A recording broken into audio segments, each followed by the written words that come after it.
अगर यह वीडियो आपके पास पहुंची है तो ध्यान से सुनो और जय श्री राम अवश्य लिखो। आइए भक्तों, जय श्री राम का नाम लेकर हम इस कथा का प्रारंभ करते हैं। एक समय की बात है, लंका में भगवान श्री राम और रावण के बीच भयंकर युद्ध चल रहा था। चारों ओर शंख, धनुष और तलवारों की आवाजें गूंज रही थी। वानर सेना और राक्षसों के बीच युद्ध हो रहा था। हर योद्धा अपनी पूरी शक्ति के साथ लड़ रहा था। भगवान श्री राम अपनी सेना का नेतृत्व कर रहे थे और उनके साथ उनके छोटे भाई लक्ष्मण भी युद्ध में डटे हुए थे। दोनों भाई धर्म की रक्षा के लिए पूरी निष्ठा से लड़ रहे थे। उसी समय रावण के पुत्र मेघनाथ, जिसे इंद्रजित भी कहा जाता है, युद्ध में आया। वह बहुत ही शक्तिशाली और मायावी योद्धा था। मेघनाथ क्रोध में आकर एक अत्यंत शक्तिशाली अस्त्र चलाया।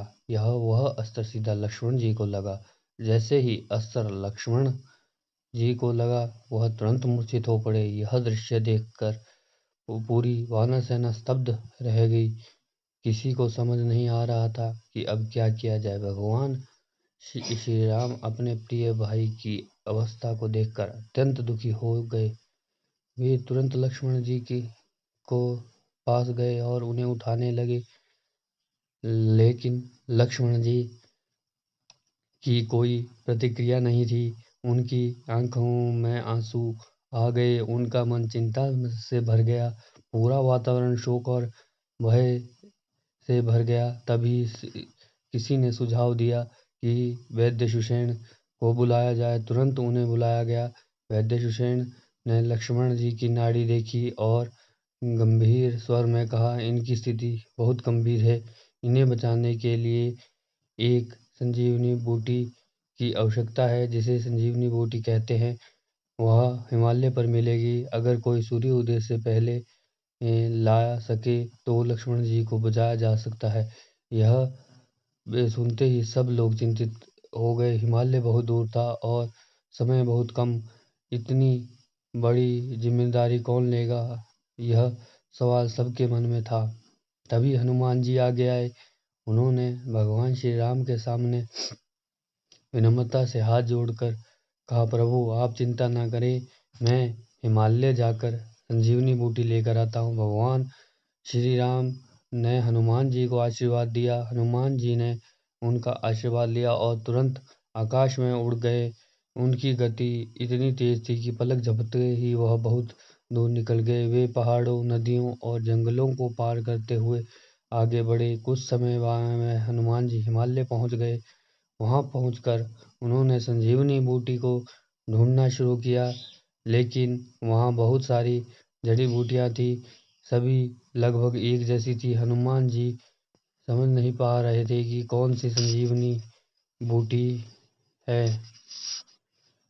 समय तेजी से बीत रहा था। सूर्य उदय का समय करीब था। हनुमान जी सामने बड़ी समस्या थी, लेकिन उन्होंने हार नहीं मानी। उन्होंने मन में सोचा, मुझे किसी भी तरह लक्ष्मण जी को बचाना है। तभी उनके मन में एक विचार आया। उन्होंने सोचा कि अगर मैं सही बूटी पहचान नहीं पा रहा तो क्यों ना पर्वत को उठा लिया जाए। यह सोचकर हनुमान जी ने अपनी पूरी शक्ति से लगाई और पूरे पर्वत को जड़ से उखाड़ दिया। यह देख कर देवता भी आश्चर्यचकित हो गए। हनुमान जी की इस विशाल पर्वत को अपने हाथों पर उठाकर लंका की ओर उड़ चले।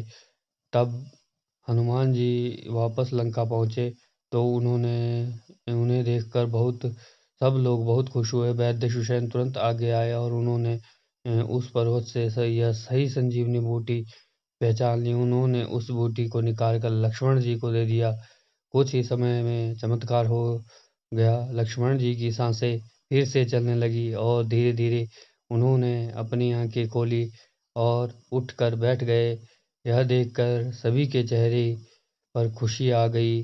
पूरी वानर सेना जयकार करने लगी। भगवान श्री राम की खुशी का ठिकाना न रहा।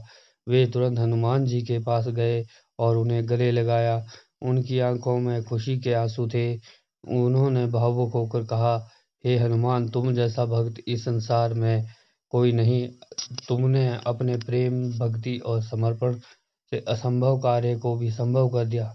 हनुमान जी ने विनम्रता से सर झुकाया लिया और कहा, प्रभु, यह आपकी कृपा है।